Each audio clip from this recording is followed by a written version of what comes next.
नमस्कार दोस्तों, मैं हाजिर हूं झारखंड के प्रमुख समाचार पत्रों में छपी झारखंड के 24 जिलों की चुनिंदा बड़ी खबरों के साथ। जानिए आज की तमाम बड़ी खबरें जो आपके लिए जानना बेहद जरूरी है। चाहे बात हो मैया सम्मान योजना की, पीएम और अबुआ आवास की, या फिर राशन कार्ड और पेंशन जैसी योजनाओं की। गुमला जिले की मैया सम्मान योजना से जुड़ी महिलाओं के लिए नए साल में बड़ी खुशखबरी आ गई। दिसंबर महीने की 17वीं किस्त की राशि लाभुक महिलाओं के बैंक खातों में भेज दी गई। इस योजना के तहत महिलाओं को 2500 रुपए की राशि सीधे खाते में भेजी गई है। गुमला के डीसी ने अपने सोशल मीडिया प्लेटफॉर्म एक्स पर इसकी आधिकारिक जानकारी साझा की। जिन लाभुक महिलाओं के बैंक खाते में अब तक राशि नहीं पहुंची है, वे सामाजिक सुरक्षा कार्यालय जाकर भुगतान से जुड़ी जानकारी ले सकती हैं। सरकार की कोशिश है कि हर पात्र महिला तक समय पर योजना का लाभ पहुंचे। सोशल मीडिया पर रेल मंत्री के नाम से फेमस झारखंड के स्वास्थ्य मंत्री सह आपूर्ति मंत्री के एक बयान के बाद राशन डीलरों का सीना चौड़ा हो गया होगा और जमकर राशन की कटौती भी अब करेंगे और शिकायतों पर अब कोई कार्रवाई भी नहीं होगी, क्योंकि जब आपूर्ति मंत्री ने ही ऐसा बयान दे दिया कि राशन लाभुकों का अनाज कटौती को बल मिल गया। पहले मंत्री जी के इस बयान को सुनिए। शिकायतें मिलती थी कि जो डीलर लोग है वो आधा केजी काट लेता है, चावल में काट लेता है, ये प्राय शिकायतें मिलती है। लेकिन मैंने कहा है कि अरे भाई, इसका भी तो बाल बच्चा परिवार है।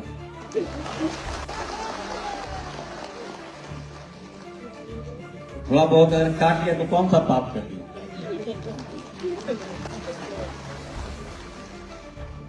उसका भरपाई थाना कर देगा।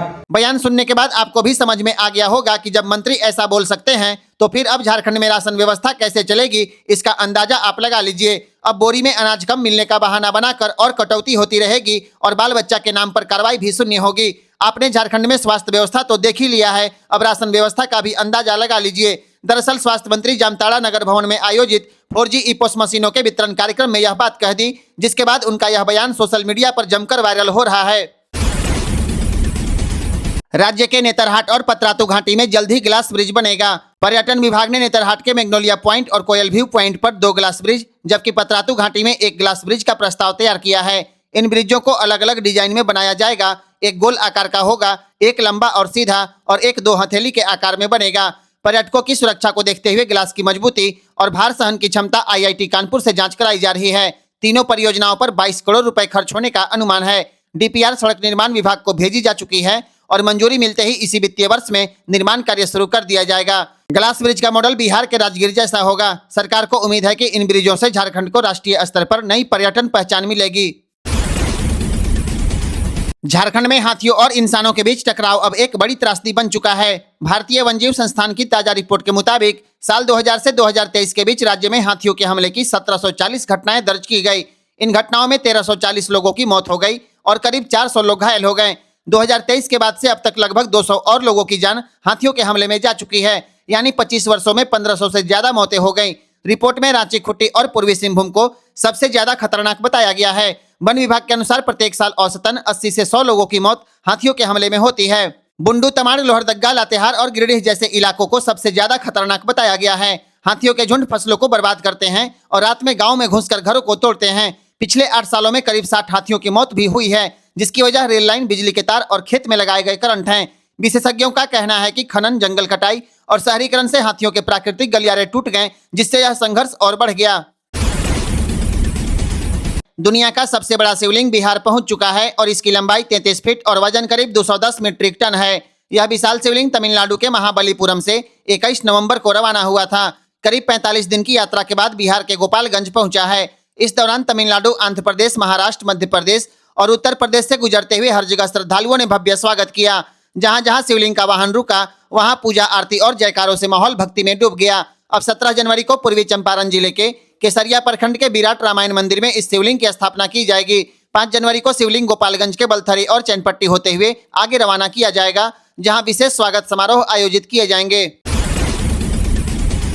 रांची के रिम्स में किडनी ट्रांसप्लांट की सुविधा जल्द शुरू होने वाली है। करीब 5 साल से अटकी यह प्रक्रिया अब अंतिम चरण में पहुंच गई। स्वास्थ्य विभाग की एडवाइजरी कमेटी 9 जनवरी को अहम बैठक करेगी और इस बैठक में रांची के रिम्स और रांची के राज अस्पताल को किडनी ट्रांसप्लांट के लिए रजिस्ट्रेशन और लाइसेंस देने पर फैसला लिया जाएगा। फिलहाल झारखंड में सिर्फ एक निजी अस्पताल में किडनी ट्रांसप्लांट की सुविधा है। इस वजह से मरीजों को दिल्ली, कोलकाता और चेन्नई जाना पड़ता है।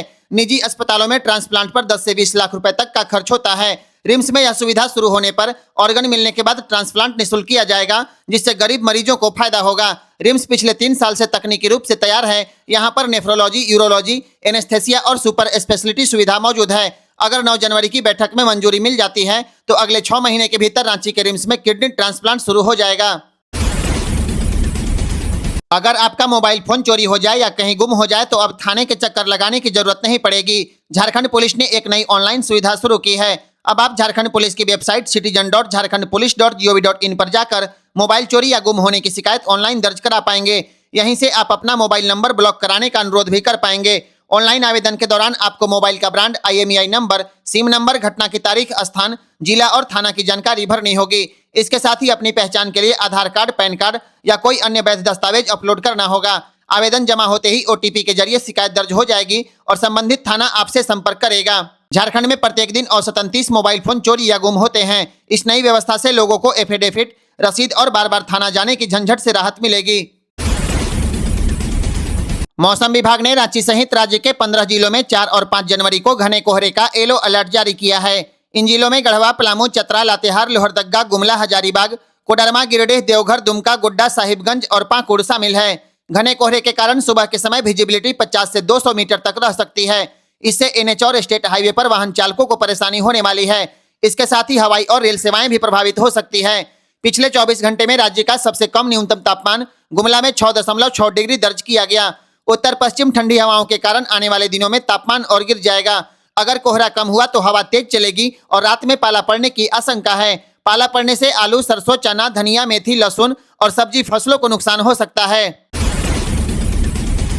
झारखंड की राजनीति से जुड़ी एक बड़ी खबर सामने आई है। पांकी विधानसभा क्षेत्र के विधायक डॉक्टर शशिभूषण मेहता का एक वीडियो सोशल मीडिया पर तेजी से वायरल हो रहा है। यह वीडियो रांची जिले के मांडर स्थित टोल प्लाजा का बताया जाता है। आरोप है कि टोल प्लाजा पर गाड़ी रोके जाने के बाद विधायक और टोल कर्मियों के बीच पहले कहासुनी हुई, उसके बाद विवाद बढ़ गया। वीडियो फुटेज और प्रत्यक्षदर्शियों के अनुसार विधायक पर एक टोल कर्मी को थप्पड़ मारने और गाली गलौज करने का आरोप लगाया जा रहा है। घटना के बाद टोल कर्मियों और मौके पर मौजूद लोगों के बीच काफी देर तक नोकझोंक हुई। पूरा घटनाक्रम कैमरे में रिकॉर्ड हो गया और अब सोशल मीडिया पर तेजी से वायरल हो रहा है। फिलहाल इस मामले में प्रशासन या विधायक की ओर से कोई आधिकारिक प्रतिक्रिया सामने नहीं आई है।